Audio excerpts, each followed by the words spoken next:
La séance est ouverte. L'ordre du jour appelle la discussion en nouvelle lecture du projet de loi portant adaptation de la procédure pénale au droit de l'Union européenne.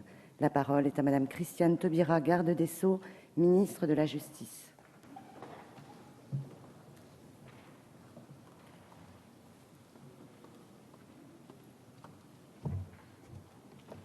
Madame la Présidente.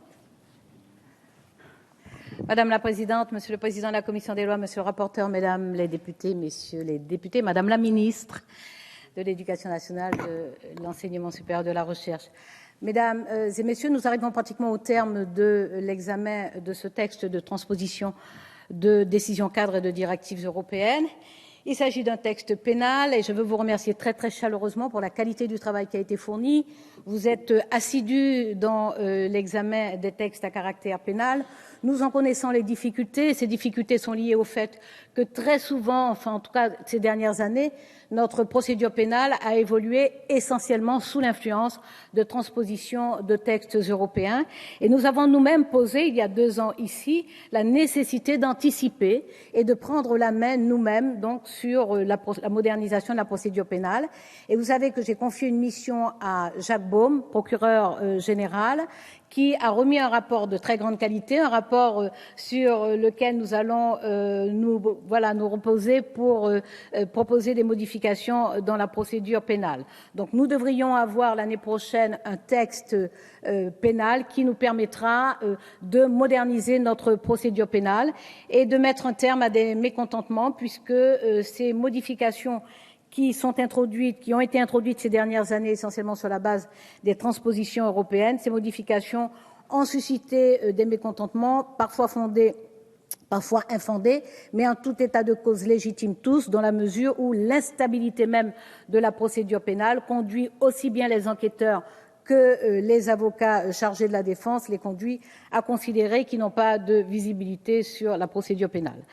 Nous avons fait un travail important avec la transposition des directives B et C. Nous avons même anticipé sur la transposition de la directive B, c'est-à-dire que nous avons amélioré notre procédure pénale, aussi bien au niveau de l'enquête, au niveau de la poursuite qu'au niveau du jugement, mais aussi nous avons introduit des dispositions qui concernent l'audition libre, l'assistance de l'avocat, donc la présence de l'avocat dans le cadre de l'audition libre et la protection des mineurs. Le texte que nous achevons presque d'examiner aujourd'hui, ce texte permet de transposer des décisions cadres et des directives. Je ne vais pas revenir sur le contexte. Depuis 2002, il y a la construction, en fait c'est le programme de Tampere, mais qui est mis en œuvre depuis une quinzaine d'années et qui, en France, depuis 2002, permet la transposition de directives ou de décisions cadres qui ont essentiellement pour objectif de reconnaître les décisions judiciaires qui sont prises dans n'importe quel État membre de l'Union européenne, d'améliorer donc à la fois l'enquête mais également l'exécution des sanctions décidées. Je ne reviens pas sur les acquis tels que le mandat d'arrêt européen, tels que le gel des avoirs criminels, tels que les antécédents judiciaires. Je ne reviendrai pas non plus sur le contenu précis de ces décisions cadres et directives parce que nous les connaissons tous bien pour y avoir travaillé intensément. Je rappelle simplement que l'une d'entre elles permet d'éviter, en tout cas d'essayer d'éviter les procédures parallèles en établissant un mécanisme de consultation et d'échange d'informations de façon à ce que pour les mêmes faits impliquant les mêmes auteurs et concernant les mêmes victimes, il n'y ait pas plusieurs procédures lorsque au moins 2 États membres sont concernés. Une autre décision cadre concerne la reconnaissance mutuelle des décisions de justice qui sont prises notamment en matière de contrôle judiciaire et en matière de peine de probation, ce qui contribue à la réinsertion puisque une personne qui fait l'objet d'une telle décision pourra exécuter cette peine dans son pays de résidence. Concernant les directives, elles intéressent principalement les victimes.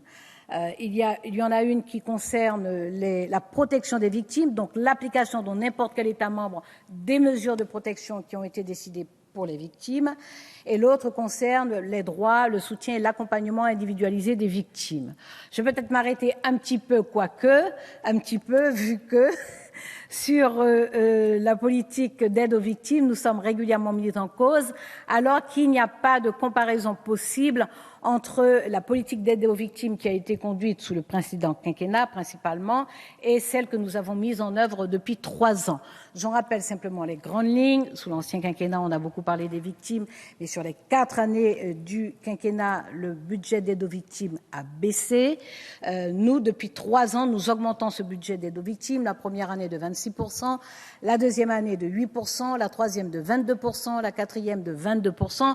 Nous aurons donc augmenté le budget d'aide aux victimes de 65% en 4 ans à peine. Nous avons surtout créé des bureaux d'aide aux victimes dans tous nos tribunaux de grande instance et nous en avons ouvert une centaine sur la seule année 2013. Nous avons généralisé, pour les victimes de violences conjugales, nous avons généralisé le téléphone à grand danger. C'est une décision que nous avons prise l'année dernière. Il est désormais disponible sur l'ensemble du territoire et permet de protéger les femmes, mais de protéger également les enfants que nous prenons en charge. Dans le cadre de la réforme pénale, nous avons introduit des droits, nous avons rassemblé les droits d'aide aux victimes, nous les avons améliorés et mieux garantis, et notamment nous permettons que l'exercice de ces droits, notamment pendant la phase d'exécution de la peine. Nous avons lancé une expérimentation dans 8 tribunaux de grande instance sur le suivi personnalisé des victimes, justement avant même la transposition de la directive que nous introduisons dans ce texte. Et nous avons amélioré évidemment la prise en charge, notamment sur le plan qualitatif, et nous mettons en place un réseau avec des correspondants sur l'ensemble du territoire pour des victimes qui sont particulièrement fragilisées. Donc voilà en substance ce que nous avons fait. Je passe très très vite parce que nous aurions encore à dire sur l'aide aux victimes.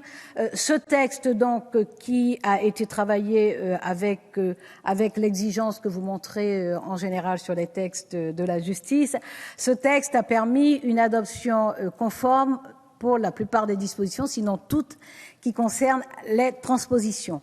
Il a été enrichi d'autres dispositions sur lesquelles nous travaillons depuis aussi au moins 2 ans. Je pense notamment à l'encellulement individuel qui a été introduit par le rapporteur Dominique Rimbaud, qui est déjà l'auteur d'un rapport sur cette question, et une question qui nous préoccupe tous, même si nous savons bien qu'elle est en débat depuis au moins une dizaine d'années. Enfin, depuis un siècle et demi, nous savons, mais enfin, intensément et de façon assidue depuis une dizaine d'années.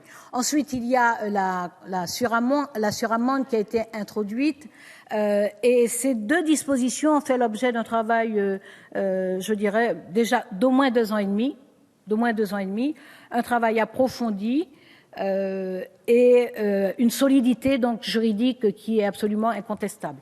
Le gouvernement a également introduit une disposition qui protège les victimes et les témoins, notamment de crimes contre l'humanité. J'ai reçu récemment aussi bien les magistrats du parquet que ceux du siège pour le pôle crimes contre l'humanité. Ils m'ont chargé de vous remercier pour la diligence avec laquelle nous avons pu introduire ces dispositions qui étaient issues d'un groupe de travail que j'avais mis en place et qui avait proposé effectivement, tirant expérience notamment du procès sur le génocide au Rwanda, de la nécessité de protéger les victimes et les témoins tout en préservant évidemment nos audiences publiques, donc d'introduire une disposition de huis clos partiel.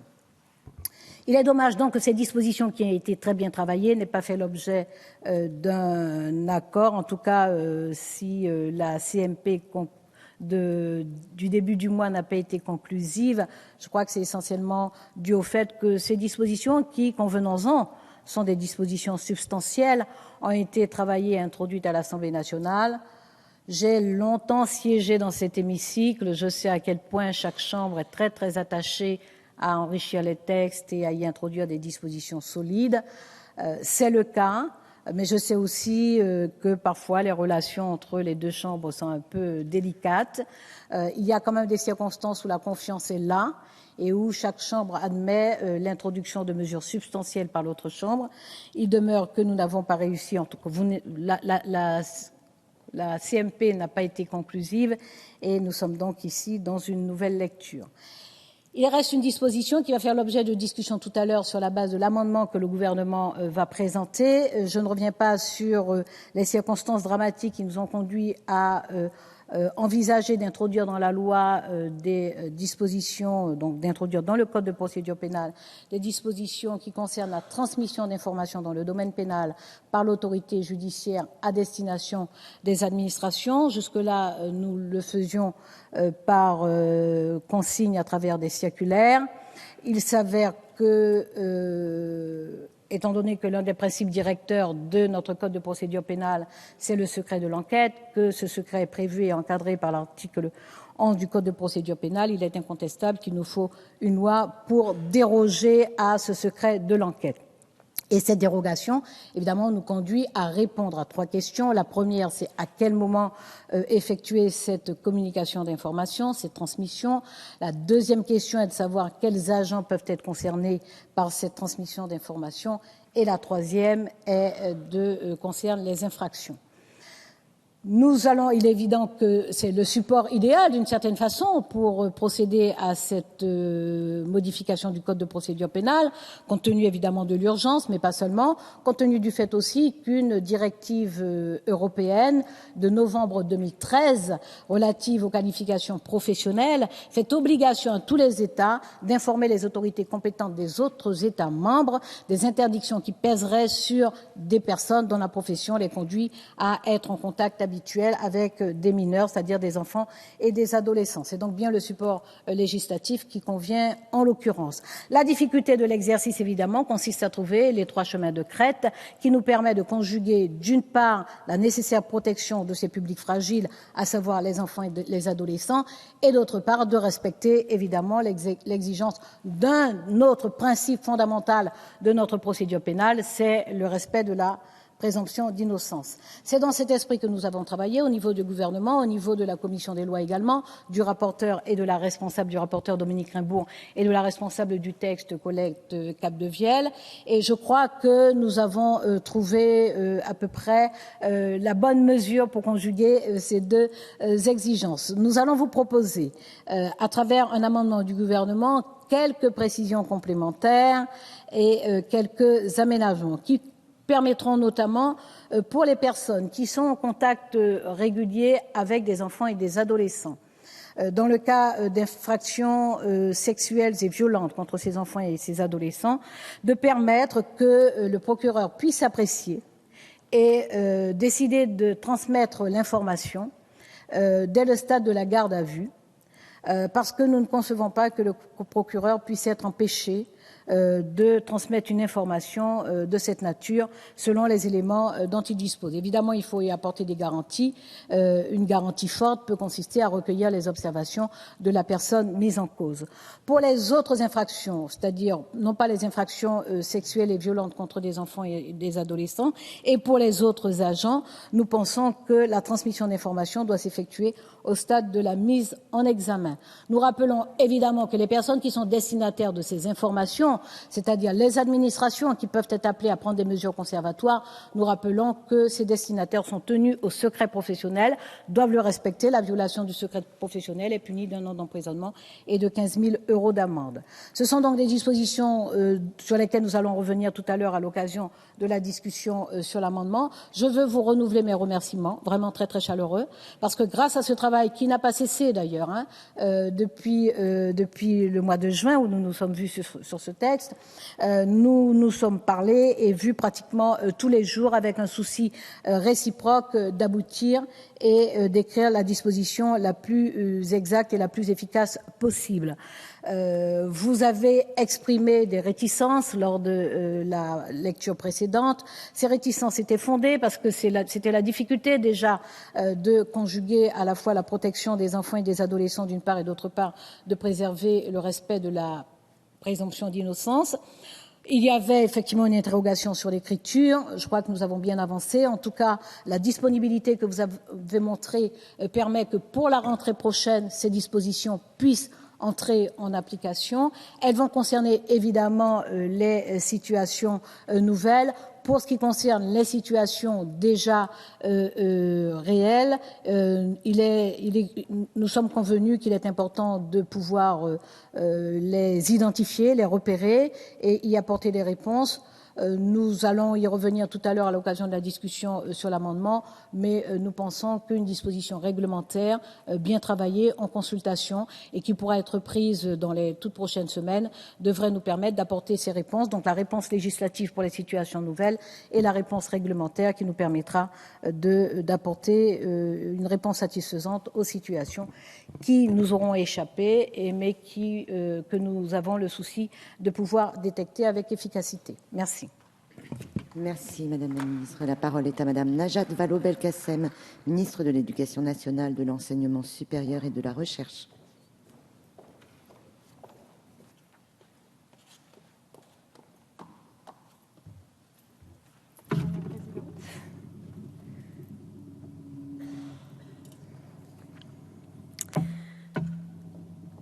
Madame la Présidente, Monsieur le Président, Monsieur le rapporteur, Madame la Ministre, Madame la Garde des Sceaux, Mesdames et Messieurs les députés, le 24 juin dernier, la Garde des Sceaux et moi-même sommes venus ici vous présenter, à l'occasion de ce projet de loi pénal, un dispositif complet qui organise un cadre pour la transmission des informations entre l'autorité judiciaire et les administrations concernant les personnes habituellement en contact avec les mineurs.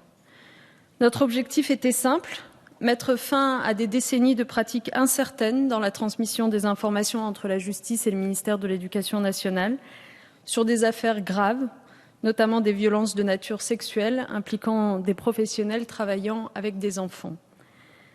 Le drame de Villefontaine, dont nous vous avons beaucoup reparlé, a rappelé à tous la réalité de la présence de prédateurs sexuels dans les métiers mettant en contact régulier des professionnels avec des mineurs.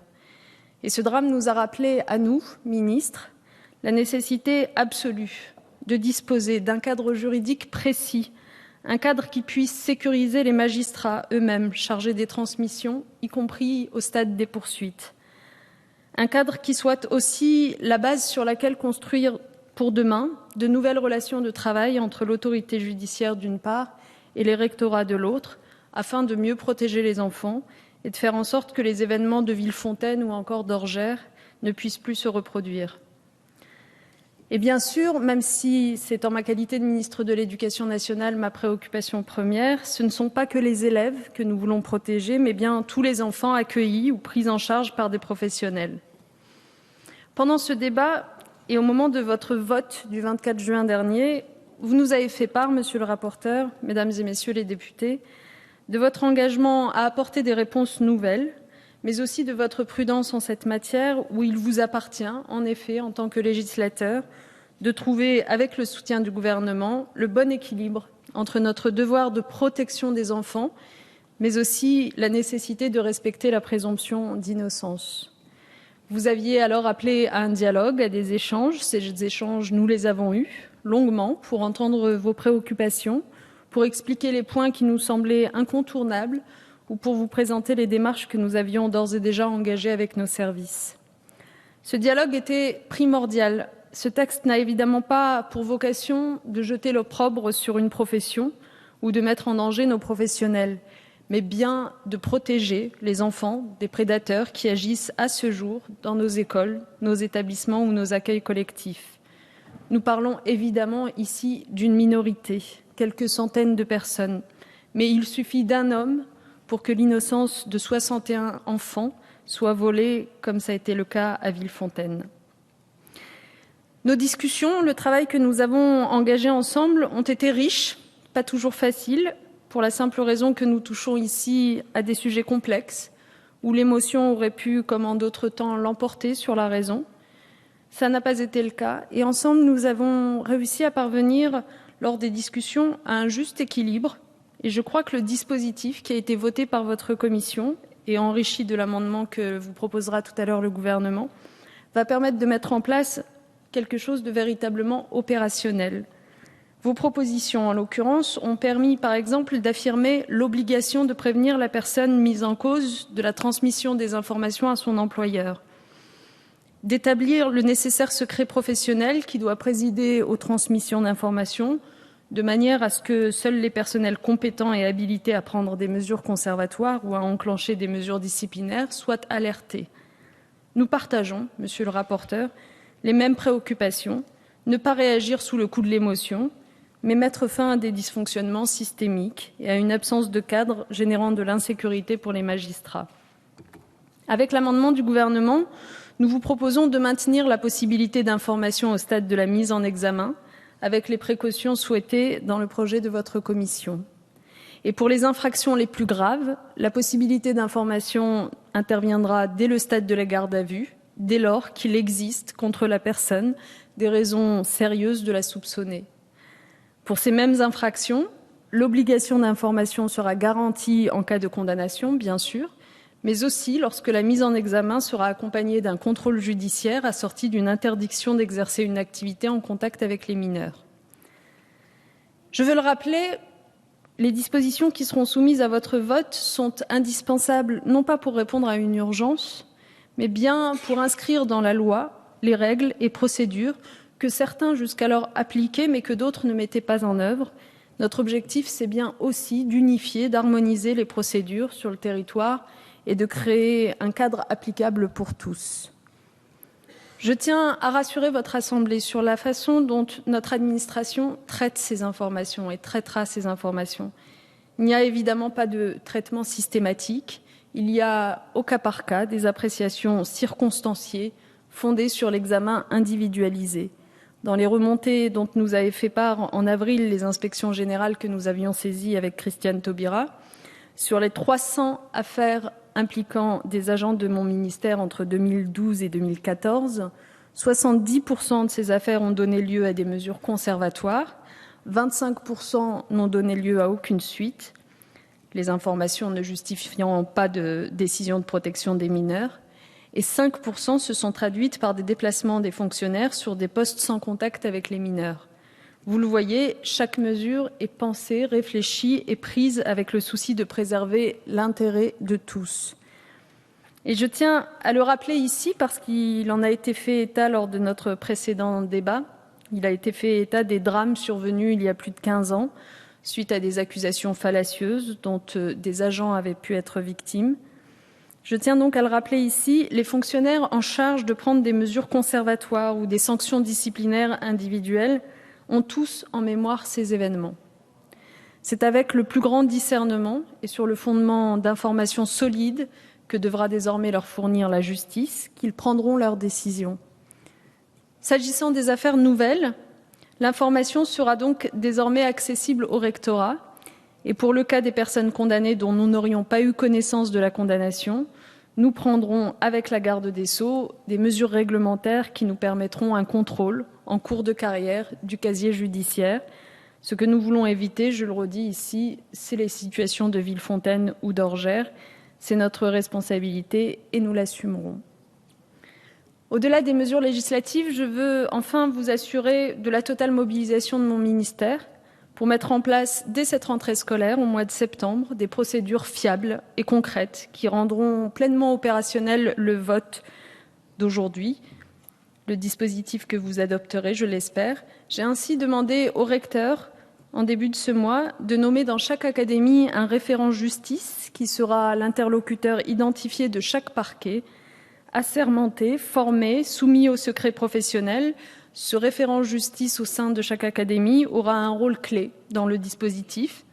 Il sera assisté de référents départementaux au besoin quand les affaires sont nombreuses ou les tribunaux multiples sur un territoire. Toutes les informations transmises par la justice le seront de manière sécurisée en suivant les procédures autorisées par la CNIL.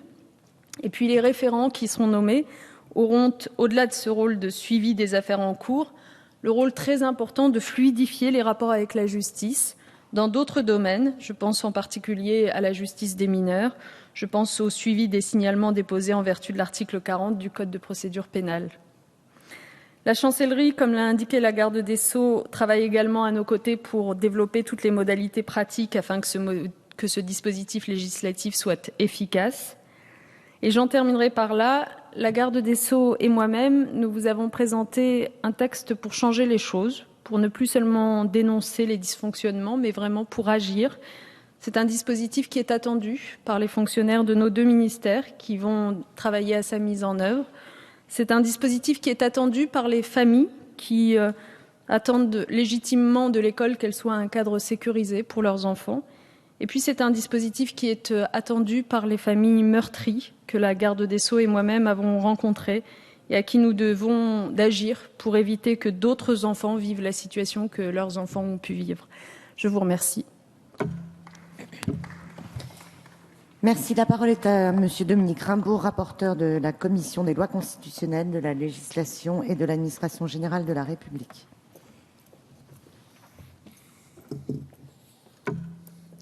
Merci Madame la Présidente. Madame la Présidente, Mesdames les ministres, Monsieur le rapporteur, mes chers collègues, quelques mots pour présenter ce texte que nous avons déjà examiné, qui revient aujourd'hui en nouvelle lecture devant votre Assemblée. Ainsi que je l'avais déjà exposé, c'est un texte qui est un texte divers puisqu'il comporte tout d'abord des mesures de transposition. Mesures de transposition et d'adaptation au droit de l'Union européenne dans ce long travail pour essayer de construire un droit et une procédure pénale qui nous soit commun et qui nous soit commun à l'ensemble des pays de l'Union européenne. Ce long travail, il se traduit aujourd'hui par un effort dans 3 directions. La première direction, c'est la limitation tant que faire se peut des conflits de compétences. Le deuxième effort, c'est un effort de reconnaissance mutuelle des mesures présententielles de contrôle judiciaire. Et le troisième effort, c'est un effort de reconnaissance mutuelle des mesures de probation. Et puis, comme vous l'avez souligné, Madame la garde des Sceaux, il y a cet effort particulier en direction des victimes, de façon à mettre en place les normes minimales de protection des victimes. Donc, ceci a été déjà voté par notre Assemblée. Ça n'a pas fait l'objet de discussions difficiles avec le Sénat. Et il y a un accord sur ces mesures de transposition. Dans le droit fil de ces mesures de transposition, nous avons adopté dans ce texte une disposition sur la suramende des victimes. Vous en avez parlé, Madame la garde des Sceaux. Elle était à l'étude depuis longtemps. Elle avait fait l'objet d'un vote positif de nos 2 assemblées lors de la réforme pénale. Mais le Conseil constitutionnel a considéré que la suramende, c'est-à-dire cette fraction ce paiement de plus 10% de l'amende, ne respectait pas suffisamment le principe d'individualisation des victimes et en conséquence à annuler cette disposition. Nous la reprenons de façon différente en donnant aux magistrats la possibilité de moduler entre 0 et 10% cette suramende. Donc, cette disposition victime est en lien direct avec notre texte d'adaptation. Et puis, il y a d'autres adaptations, des adaptations diverses. Une adaptation d'abord en application de la jurisprudence du Conseil constitutionnel qui a décidé qu'il n'était pas possible de prévoir une garde à vue prolongée pour des infractions en criminalité organisée lorsque celles-ci n'étaient que des infractions d'atteinte aux biens. Donc en conséquence, nous adaptons le droit à la jurisprudence du Conseil constitutionnel. Des adaptations aussi de ce principe de l'encellulement individuel, et vous avez rappelé à juste titre, Madame le garde des Sceaux, combien cet effort vient de très loin. Il vient de très loin puisqu'il est pris en application d'une loi de 1875 qui, à ce jour, n'a pas encore trouvé complète application. C'est donc dire que nous nous inscrivons dans le droit fil de cet effort. Effort également pour protéger les témoins. Vous en avez parlé également, Madame la garde des Sceaux. Protéger les témoins en application de directives qui sont des directives internationales, suite notamment au procès du Rwanda, avec la possibilité désormais offerte aux juridictions de décider qu'il y aura un huis clos lorsqu'il est important de protéger l'identité des témoins. Donc, ces efforts divers sont repris dans nos textes. Ils ont déjà été présentés à votre Assemblée et n'ont pas fait l'objet de discussions difficiles. Ils n'ont pas non plus fait l'objet de discussions difficiles lors de la confrontation, entre guillemets. C'était une confrontation extrêmement courtoise, extrêmement amicale avec le Sénat, mais c'était quand même une confrontation puisque nous n'étions pas d'accord sur peu de choses, sur une présentation générale, mais il n'y avait que peu de désaccords sur ce texte. J'entends souligner ici, c'est assez important, le désaccord portait sur la façon dont plusieurs articles avaient été votés par l'Assemblée nationale sans que le Sénat ait pu les examiner lorsqu'il a présenté son texte, encore que lui-même avait ajouté des articles. Et puis le désaccord, il portait essentiellement sur cette disposition sur laquelle vous nous avez exposé vos souhaits et vos préoccupations, Madame la ministre de l'Éducation, c'est-à-dire l'amendement qui prévoit la transmission de l'information. Après des échanges.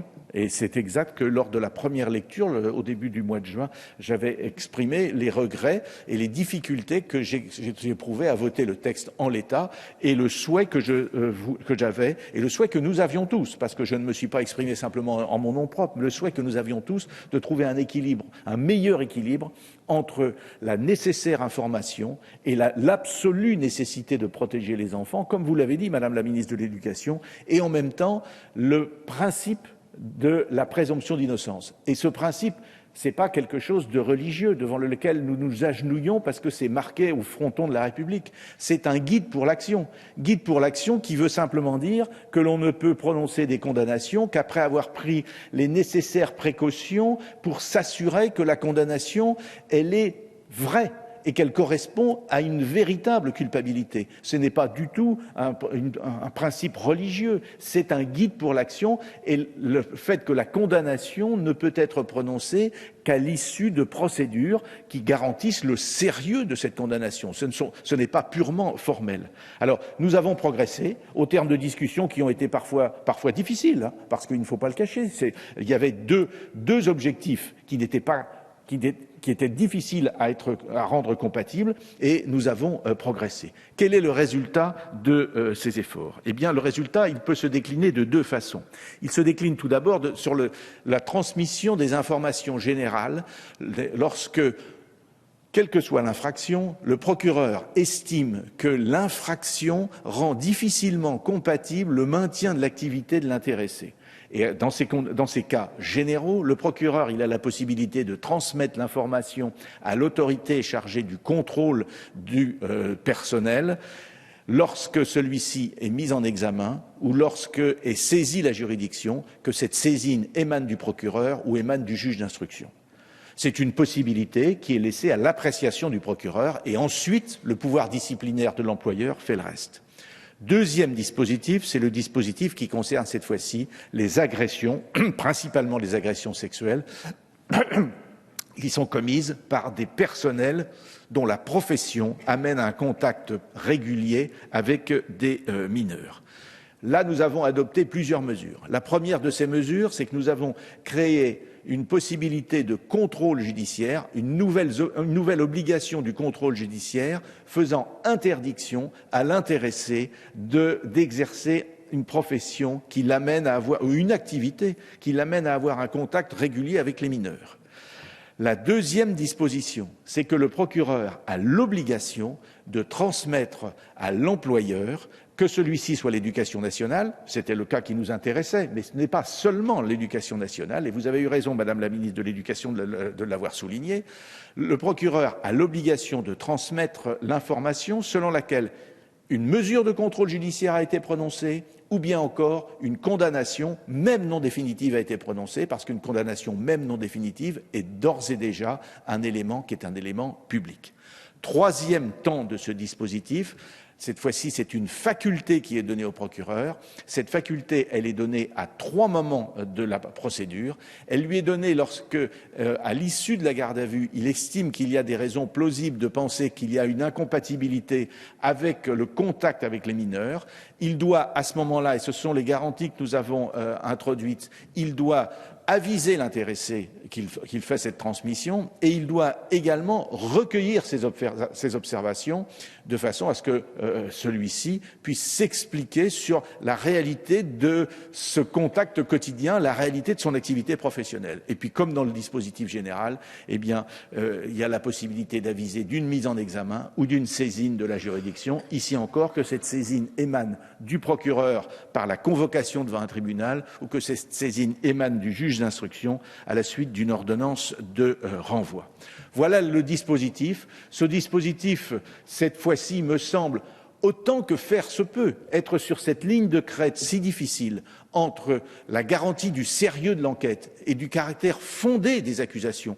Ici encore, il ne s'agit pas de dire qu'il y a des accusations qui sont des accusations fallacieuses, il y a des accusations qui sont parfois des accusations de parfaite bonne foi qui se révèlent tout à fait infondées. Ce n'est pas forcément la lutte du bien contre le mal, mais il y a parfois des accusations qui sont lancées à la légère et qui ne correspondent à rien. Mais il y a aussi des accusations qui sont des accusations parfaitement vraies. Et nous avons l'obligation de protéger le personnel, de garantir le sérieux des accusations et le sérieux des condamnations. Et nous avons en même temps, et vous l'avez souligné à juste titre, Madame la ministre de l'Éducation, l'ardente obligation de protéger les mineurs contre des adultes qui pourraient compromettre gravement leur avenir par des agissements qui sont des agissements tout à fait regrettables. Voilà, cet équilibre, je le pense, il a été trouvé. Cette recherche a été difficile. Nous avons tous sur ces bancs relativement souffert. Nous avons échangé des arguments, parfois vifs, parfois déplaisants de l'un envers l'autre, et nous avons réussi. Donc, dans ces conditions, je crois que nous avons fait un travail utile. Je vous en remercie. Merci, monsieur le rapporteur. J'ouvre la discussion générale. Premier orateur, Marc Dolez, pour le groupe Gauche, démocrate et républicaine. Merci, Madame la Présidente. Mesdames les ministres, Monsieur le Président de la Commission des lois, Monsieur le rapporteur et mes chers collègues, simplement quelques mots sur ce projet de loi relatif à l'adaptation de la procédure pénale au droit de l'Union européenne après l'échec de la commission mixte paritaire. Je ne reviens pas sur les principales dispositions de ce texte qui ont été rappelées à l'instant et que, pour notre part, nous avons approuvées en première lecture. Comme je l'avais souligné lors de cette première lecture, ce projet de loi a été enrichi de manière très significative par les 28 articles ajoutés au texte initial par notre Assemblée et à l'initiative de notre rapporteur, dont je veux saluer la qualité du travail. Ici, je n'évoquerai ce matin que le désaccord majeur entre les deux chambres qui a trait aux dispositifs susceptibles d'autoriser le parquet à informer des administrations employant une personne faisant l'objet d'une enquête pour des délits ou des crimes commis contre les mineurs. Cela a été rappelé, tout l'enjeu consiste ici à trouver le juste équilibre entre le secret de l'enquête, de l'instruction et du délibéré et la présomption d'innocence. La difficulté majeure du dispositif est qu'il prévoit une possibilité de transmission de l'information au moment de l'enquête. À ce stade, bien en amont de l'établissement formel de la culpabilité, donc du prononcé du jugement, il convient de prendre toutes les précautions nécessaires. Des garanties précises doivent être prévues, des indices suffisamment graves doivent être établis au regard des conséquences graves que peut engendrer cette transmission d'informations. Pour notre part, nous souscrivons à la volonté de renforcer le contrôle des antécédents judiciaires des personnes exerçant des activités ou professions impliquant un contact avec les mineurs.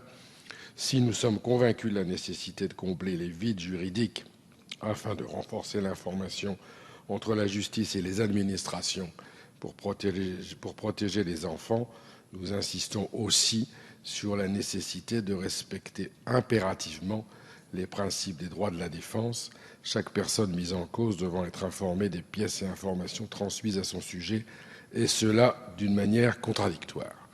Sous réserve de ces quelques observations, les députés du Front de gauche voteront une nouvelle fois pour ce projet de loi. L'État Colette Capdevielle pour le groupe socialiste républicain et citoyen.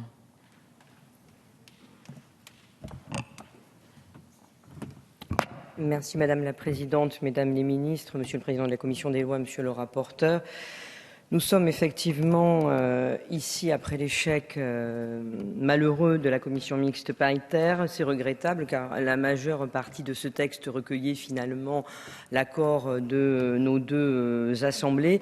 C'est aussi dommage car il faut considérer que ce texte relève quand même un caractère d'urgence, car il convient de rappeler, Madame la Ministre, que vous avez rattrapé le retard puisque la plupart des dispositions que nous devions intégrer dans notre code de procédure pénale datent de 2008 et de 2009. Donc il y a réellement urgence. Le groupe SRC tient à le rappeler. Et c'est bien comme Monsieur le rapporteur l'a indiqué, les nouvelles dispositions introduites par voie d'amendement en séance publique portant sur l'article 5 et qui ont amené le Sénat à ne pas vouloir discuter avec l'Assemblée nationale pour aboutir dans cette CMP, c'est-à-dire en fait une discussion qui portait sur l'information soit de l'administration, soit de différents organismes, de la commission d'infraction, on va dire majoritairement de nature sexuelle, dès lors qu'elles mettent en cause des personnes qui ont un contact direct avec les mineurs.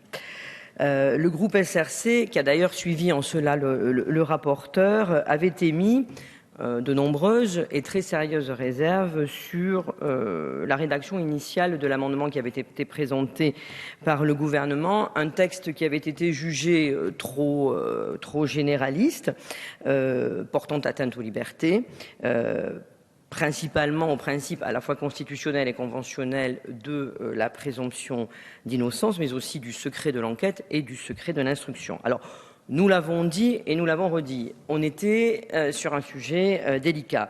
Délicat d'abord parce qu'il s'agit de protéger les enfants, c'est-à-dire les plus fragiles d'entre nous. Délicat aussi parce qu'on parle d'infractions sexuelles et qu'on parle de personnes qui commettent des infractions sexuelles ou qui sont accusés de les avoir commises et qui sont en contact avec des enfants et souvent des très jeunes enfants. Délicat aussi parce que bien on touche aux règles fondamentales de la procédure pénale et je rappelle que la procédure pénale, elle s'applique à tous les citoyens quels qu'ils soient. Les règles de forme, nous le savons, et c'est la force de notre droit, elles ont pour vocation principale de protéger les libertés, qu'il s'agisse des libertés publiques, qu'il s'agisse des libertés individuelles.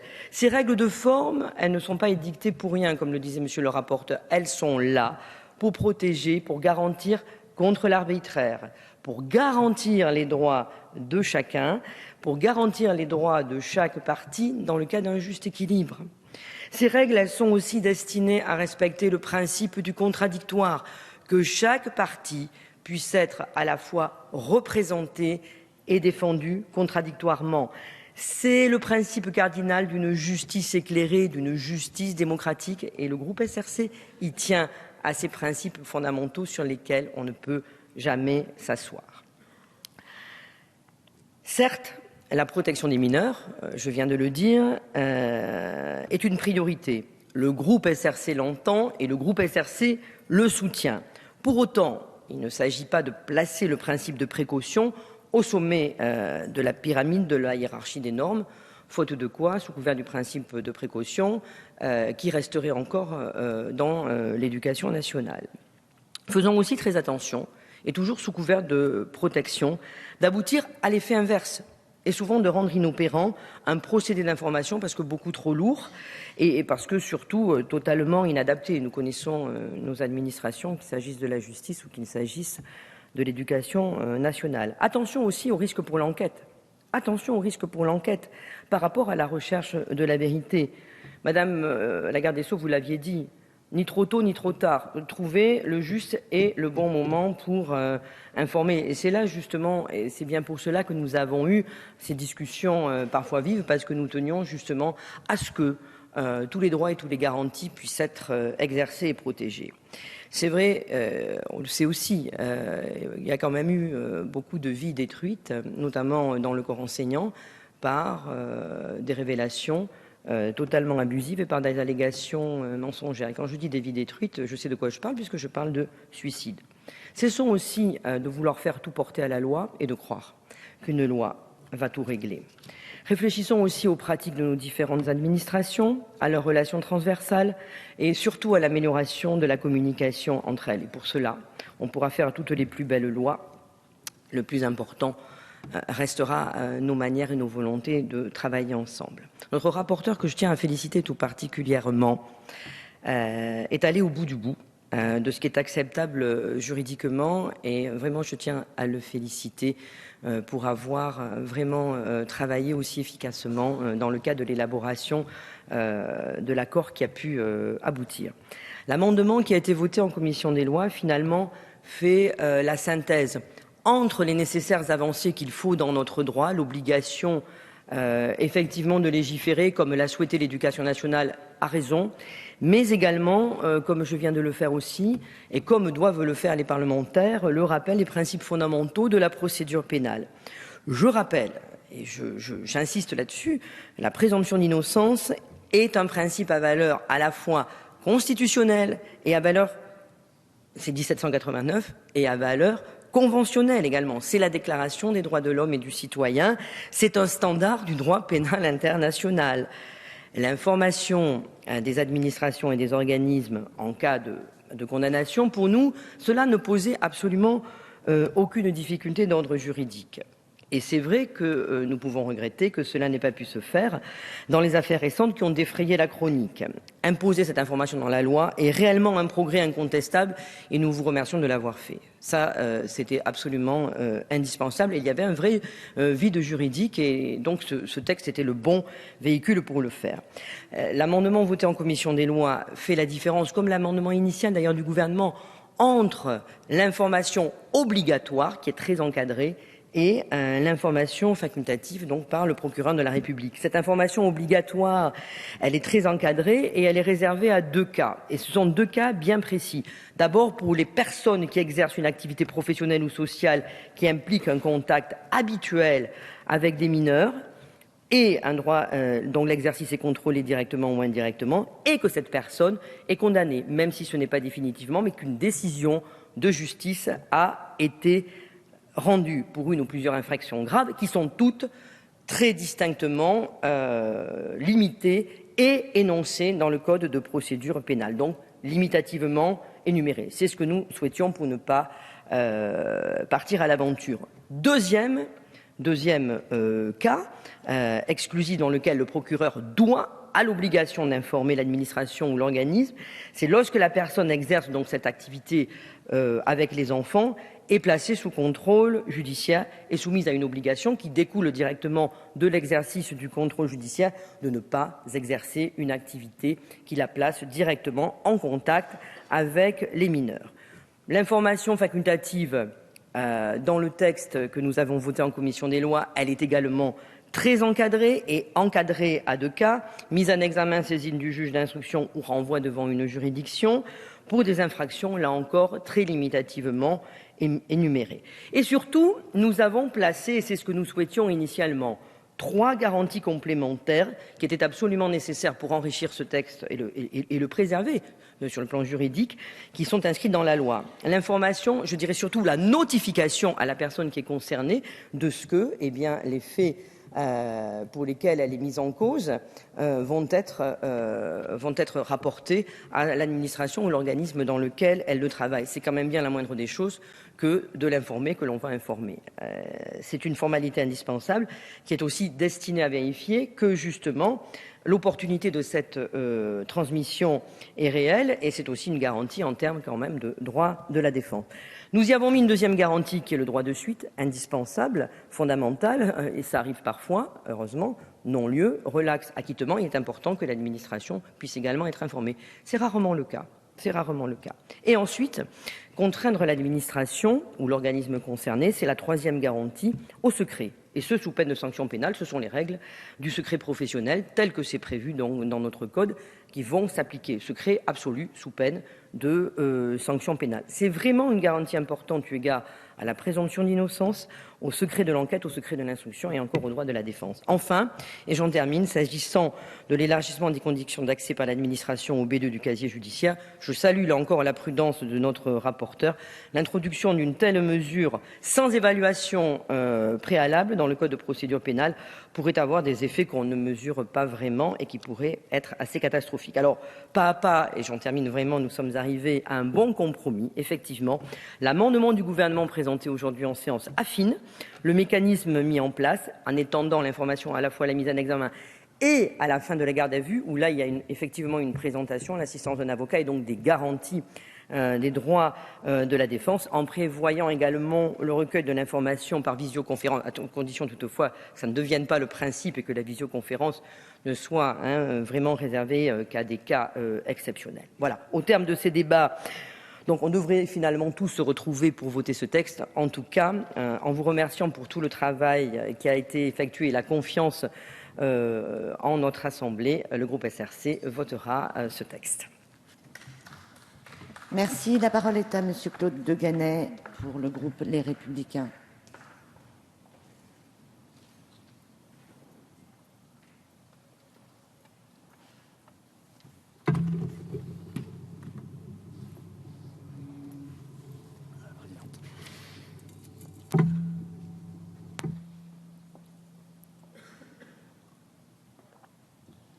Madame la Présidente, Madame la Garde des Sceaux, Madame la Ministre de l'Éducation nationale, Monsieur le Président de la Commission, Monsieur le rapporteur, mes chers collègues. Nous voilà un vendredi matin, le dernier de la session, pour examiner en nouvelle lecture un projet de loi portant adaptation de la procédure pénale au droit de l'Union européenne, c'est-à-dire un projet de loi de transposition de directives en matière pénale. Ce nouvel examen, qui fait suite à l'échec d'une commission mixte paritaire, et ce, malgré l'esprit de concorde de notre rapporteur Dominique Raimbourg, traduit surtout une erreur de méthode. Il y a certes quelques désaccords de fond entre nous, en matière pénale notamment, mais il y a aussi des points de convergence. Car ce projet de loi transpose avant tout des décisions cadres et des directives de l'Union européenne que nous aurions dû transposer en 2011 et 2012. La première concerne la reconnaissance mutuelle des décisions de probation afin de les rendre applicables dans n'importe quel pays européen, indépendamment de l'État qui les a prononcées. La deuxième a trait aux mesures de contrôle judiciaire comme alternative à la détention provisoire. Là aussi, il s'agit de faire appliquer le principe de reconnaissance mutuelle. Le troisième porte sur la prévention et le règlement des conflits lorsqu'un État menant une procédure pénale a des raisons de penser que la même procédure peut être ouverte dans un autre État. Par ailleurs, le Sénat avait également introduit lors de sa première lecture des dispositions figurant dans 2 autres directives européennes relatives à la protection des victimes. Voilà pour l'essentiel du texte que nous avons toujours soutenu. À cette base, l'Assemblée nationale s'est livrée à une série d'ajouts plus ou moins heureux selon nous. Car si le Sénat avait décidé d'adopter 5 articles additionnels à un projet de loi qui en comptait initialement seulement 8, l'Assemblée nationale avait, elle, en première lecture, conclu à l'adoption de 28 articles additionnels. Vous me direz que j'ai beau jeu de critiquer les articles additionnels, alors que je suis moi-même à l'origine de l'un d'entre eux, l'article 5, Sepdecies D. Vous le savez, cet article vient compléter le Code de l'action sociale et des familles. À l'heure actuelle, celui-ci prévoit que l'interdiction faite à une personne condamnée d'exploiter, de diriger ou d'exercer une fonction dans les lieux d'accueil de mineurs n'est automatique que lorsqu'elle a été condamnée pour un crime ou à une peine d'emprisonnement d'au moins 2 mois sans sursis quand il s'agit d'un délit. Ainsi, des individus reconnus coupables de délits sexuels envers des mineurs et qui n'ont été condamnés qu'à des peines de prison avec sursis ne sont pas systématiquement écartés des emplois impliquant une responsabilité envers des enfants. Il fallait réparer cette faille et puisque j'en ai l'occasion aujourd'hui, je tiens à remercier le rapporteur d'avoir soutenu cette initiative et permis son adoption. En réalité, lorsque j'ai parlé d'une erreur de méthode, je ne critiquais pas le principe des articles additionnels, sinon cela reviendrait tout simplement à nier notre rôle de législateur. Ce que je dénonçais, comme Guy Geoffroy, en première lecture, c'est l'utilisation dévoyée et somme toute assez inefficace de l'engagement de la procédure accélérée. Ainsi, sur ce projet de loi, une fois l'urgence déclarée, soit il fallait se limiter pratiquement au texte initial et se priver de faire des propositions utiles, soit il fallait accepter l'idée que seuls les 7 sénateurs membres de la commission mixte paritaire auraient à débattre des 28 additionnels de l'Assemblée nationale. On voit là qu'il n'existait en fait aucune vraie bonne solution. C'est toujours à cause de cette procédure accélérée que l'Assemblée avait dû adopter, faute de mieux, un amendement du gouvernement que personne dans l'hémicycle, à part le gouvernement lui-même et encore, ne soutenait. Il avait donc fallu adopter un article 5 Sepdecies A bancal relatif à l'information par le parquet des administrations employant une personne impliquée dans une enquête pénale, au risque de ne pas pouvoir continuer à en parler par la suite. Or, nous étions tous d'accord pour chercher des solutions à la triste affaire Villefontaine.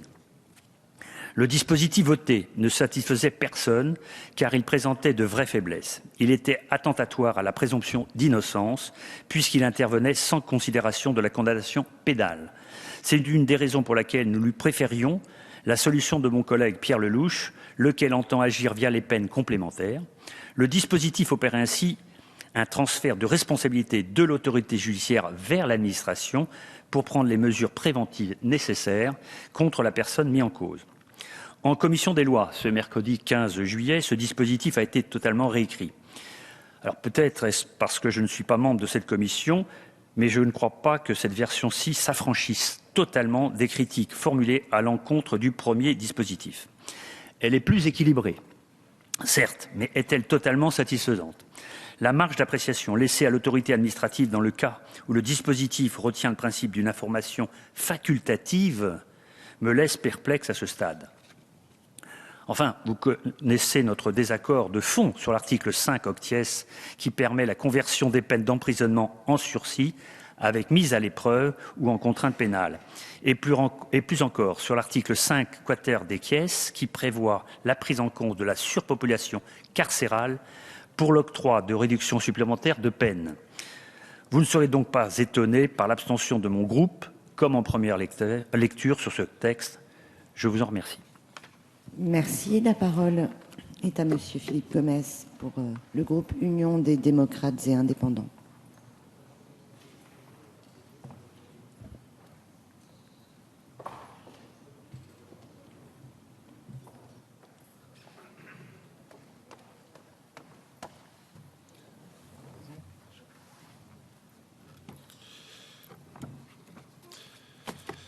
Madame la Présidente, Madame la Garde des Sceaux, Madame la Ministre de l'Éducation nationale, Monsieur le Président de la Commission des lois, Monsieur le rapporteur, mes chers collègues. Après l'échec de la Commission mixte paritaire, nous abordons aujourd'hui en nouvelle lecture l'examen d'un projet de loi dont notre Assemblée est coutumière, la transposition de textes européens dans notre législation pénale. Si un tel projet de loi est bien évidemment nécessaire, je ne peux que regretter sur la forme les conditions dans lesquelles nous procédons à ces transpositions. Déposé au Sénat dès le mois d'avril 2014, ce texte a été inscrit tardivement à l'ordre du jour. Nous voici donc contraints, une fois encore, de légiférer dans la précipitation. En effet, ces textes européens auraient dû être transposés dans notre droit avant 2011 pour certains, avant 2012 pour d'autres, et avant décembre 2013, s'agissant de la directive du 13 décembre 2011 concernant les normes relatives aux conditions applicables aux ressortissants des pays tiers ou aux apatrides pour pouvoir bénéficier d'une protection internationale. Les retards étant susceptibles de conduire au déclenchement d'une procédure d'infraction par la Commission européenne et, le cas échéant, à une condamnation par la Cour de justice de l'Union européenne, nous étions sous la menace de ces actions. Des progrès significatifs doivent donc être accomplis. Pour autant, sur le fond, la transposition de 3 décisions cadres et d'une directive opérée par ce projet de loi représente une étape indispensable pour construire un véritable espace judiciaire européen. En effet, ce projet de loi améliore la coordination entre les magistrats des différents États membres. Il étend en outre le champ des décisions des procédures pénales susceptibles d'être exécutées dans un autre État que dans celui qui les a prononcées. C'est en appliquant les mêmes règles de procédure entre les nationaux des différents États de l'Union qu'un véritable espace juridique pénal européen pourra prendre corps. Ainsi que l'avait indiqué mon collègue Yannick Favennec en première lecture, plusieurs avancées de ce projet de loi sont à souligner. L'article 1er, qui a pour objectif de limiter les situations dans lesquelles 2 procédures pénales parallèles portant sur les mêmes faits et mettant en cause les mêmes personnes sont conduites indépendamment dans 2 États différents. Certaines affaires ont en effet révélé qu'il pouvait y avoir des confusions lorsque 2 juridictions dans 2 pays s'intéressent au même dossier. Cette disposition est donc nécessaire puisqu'il n'existe pas actuellement au sein de l'Union européenne de mécanisme de dessaisissement d'une autorité judiciaire d'un État membre au profit de celle d'un autre État membre. Le Sénat a en outre permis d'améliorer cette disposition, d'une part en distinguant mieux les 2 phases de la procédure et d'autre part en prévoyant une obligation d'informer les parties de la décision de suspendre les investigations. Les articles 2 et 3 permettent de renforcer la coordination entre les magistrats des différents États membres de l'Union. Ils étendent ainsi le champ des décisions pénales susceptibles d'être exécutées dans un autre État que celui qui les a initialement prononcées.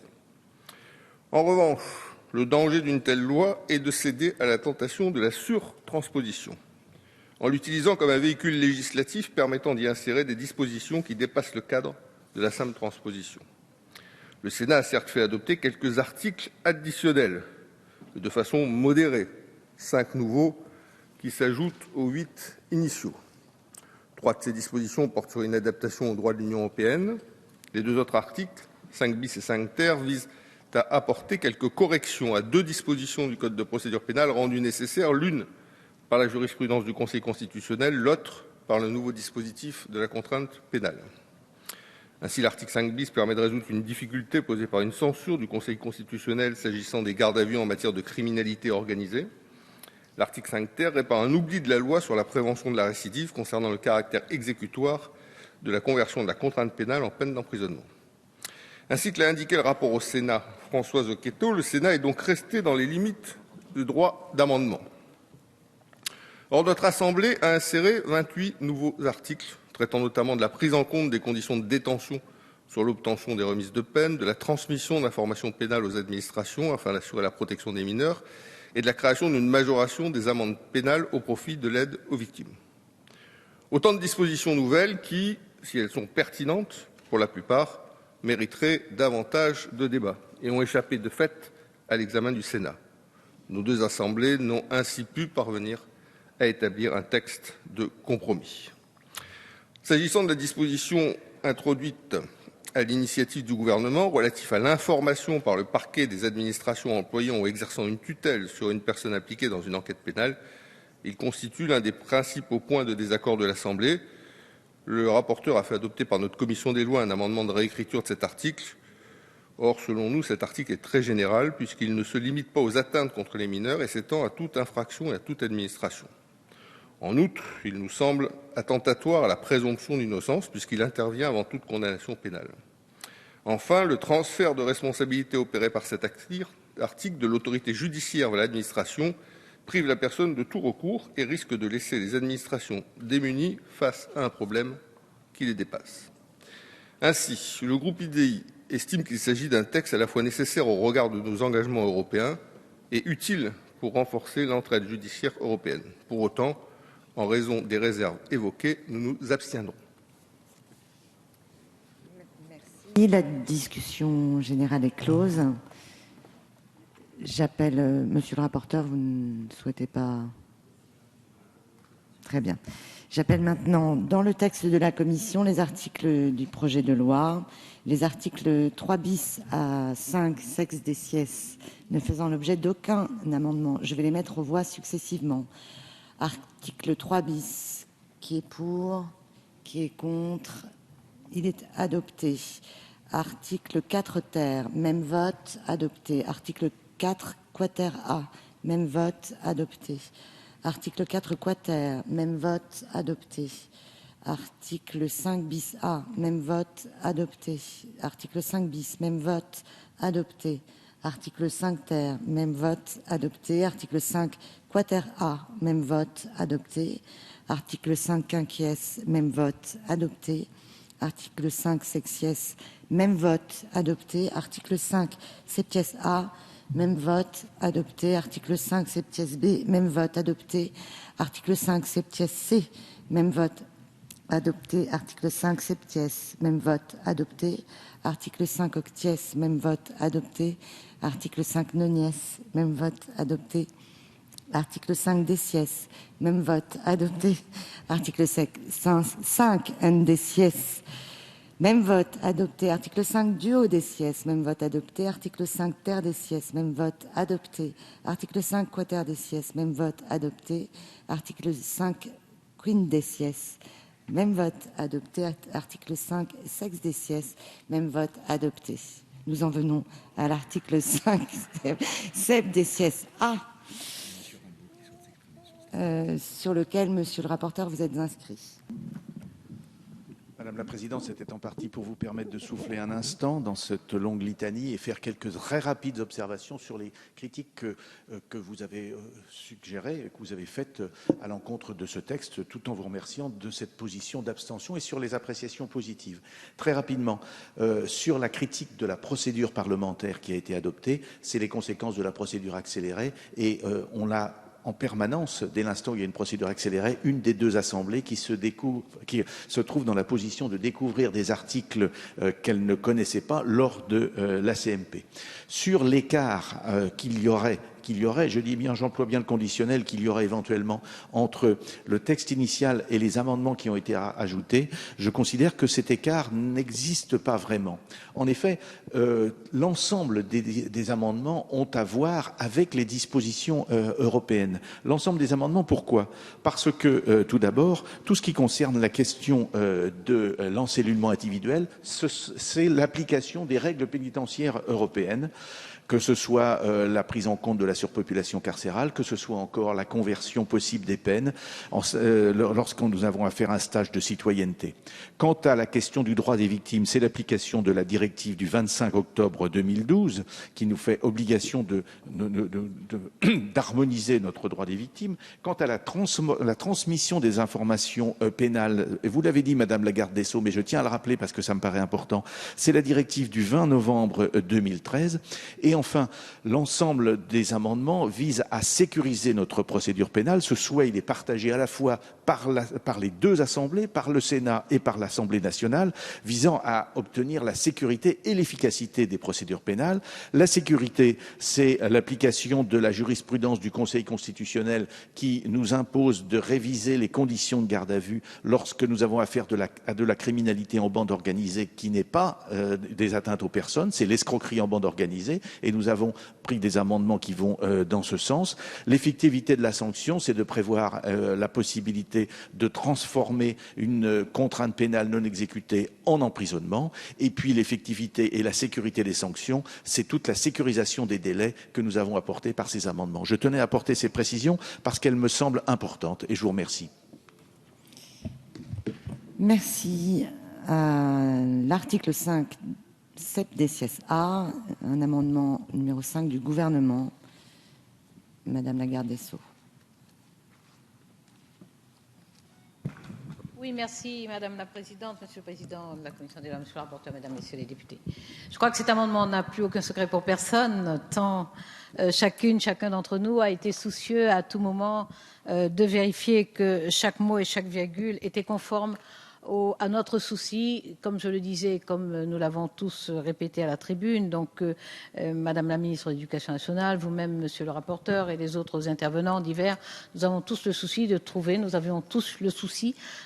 le moyen de conjuguer la nécessaire protection des enfants. Ce sont des publics très vulnérables qui sont confiés à l'autorité publique, puisqu'ils sont confiés à diverses institutions, dont notamment l'éducation nationale.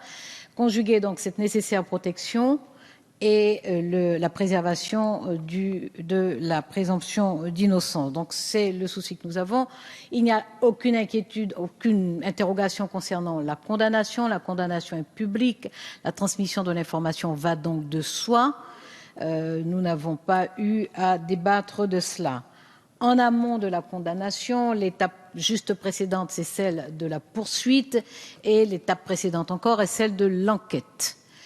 Et c'est là qu'intervient évidemment ce principe de la présomption d'innocence. En même temps, nous avons tous le souci de protéger les enfants. La question qui se posait pour nous était de savoir à quel moment donc allait s'effectuer cette transmission d'informations, sous quelle forme, et nous assurer que nous allions éviter tous les risques pesant sur les enfants une fois qu'il y a un signalement, et donc une démarche judiciaire engagée, et en même temps ne pas mettre en péril des enseignants, des personnels, pas seulement de l'éducation nationale d'ailleurs, qui pourraient faire l'objet éventuellement d'une dénonciation, ne pas être coupables, en sachant que les procédures judiciaires peuvent prendre des mois, éventuellement des années.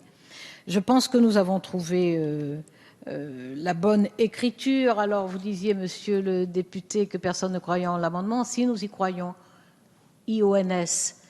Simplement, nous connaissions la difficulté. Nous connaissions la difficulté, et le gouvernement n'a cessé de dire sa gratitude aux parlementaires qui, tout en exprimant explicitement et fortement leurs interrogations, leurs réticences et parfois même leurs intentions de refus, ont accepté cet acte de confiance qui a consisté à la lecture précédente à adopter l'amendement, mais le gouvernement aussi avait pris l'engagement d'y revenir et de travailler. Donc aujourd'hui, nous avons un dispositif qui, je crois, est irréprochable, qui traite de la question de la transmission au stade de l'enquête, qui traite de la question de la transmission au stade de la poursuite, ainsi qu'au niveau de la condamnation, mais au niveau de la condamnation, juste pour dire qu'il n'y a plus violation du secret professionnel, puisque la condamnation étant publique, les personnels destinataires de l'information ne sont pas tenus par le secret professionnel et donc par les conséquences pénales de toute violation éventuelle de ce secret professionnel.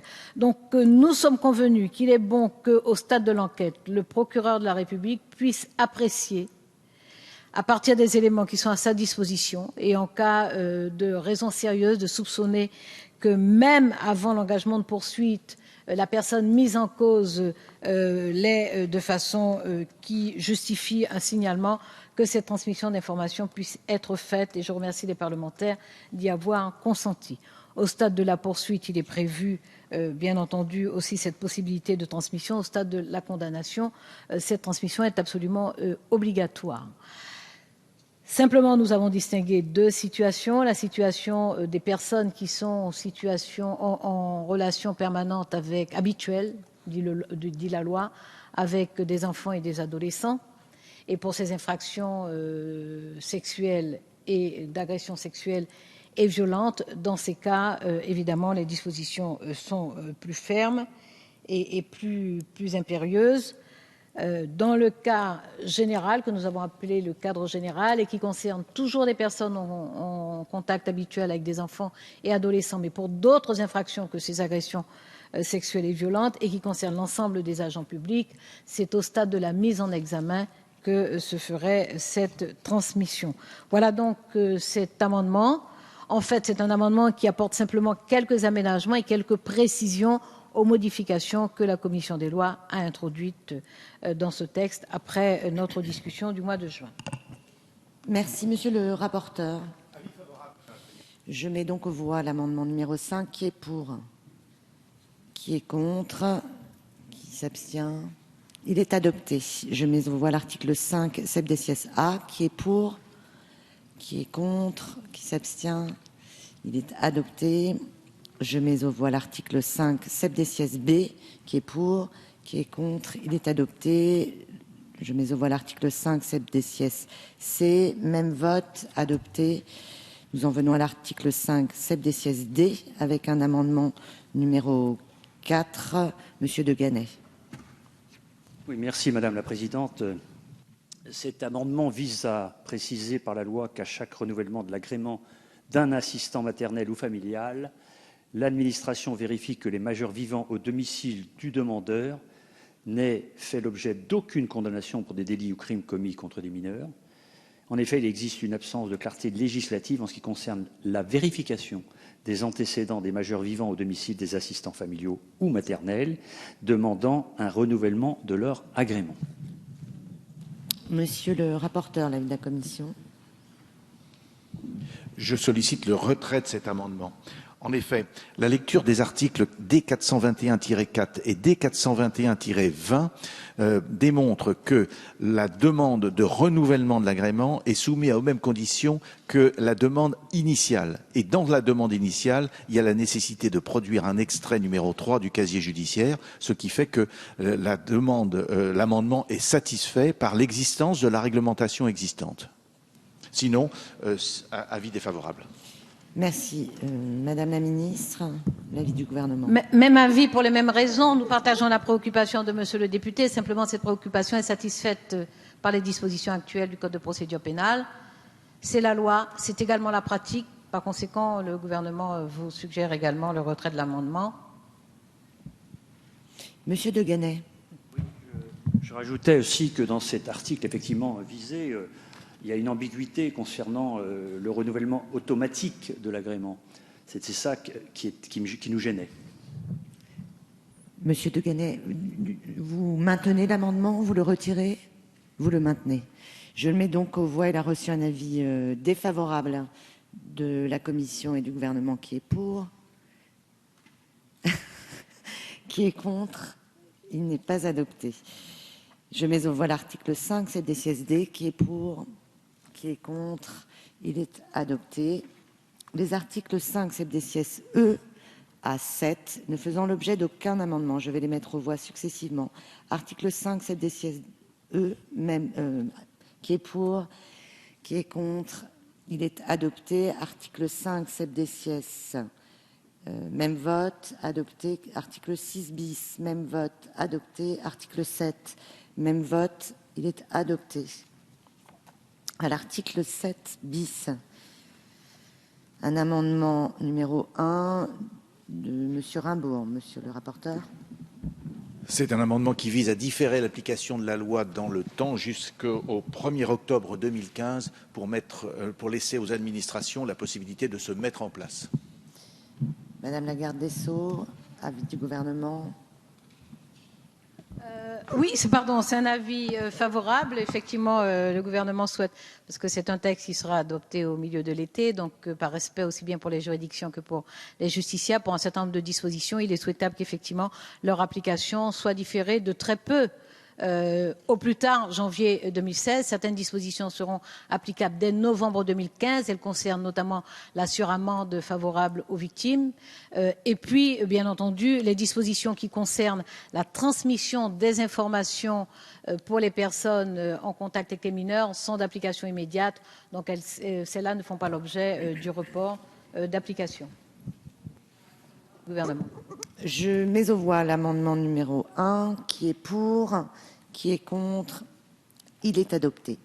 Je mets aux voix l'article 7 bis, qui est pour, qui est contre, il est adopté. Je n'ai pas reçu de demande d'explication de vote de la part des groupes. Je mets donc aux voix le projet de loi qui est pour, qui est contre, il est adopté. Prochaine séance, lundi 20 juillet à 16h. Discussion sur le rapport de la commission mixte paritaire du projet de loi relatif à l'accessibilité des personnes handicapées, projet de loi relatif aux droits des étrangers. La séance est levée.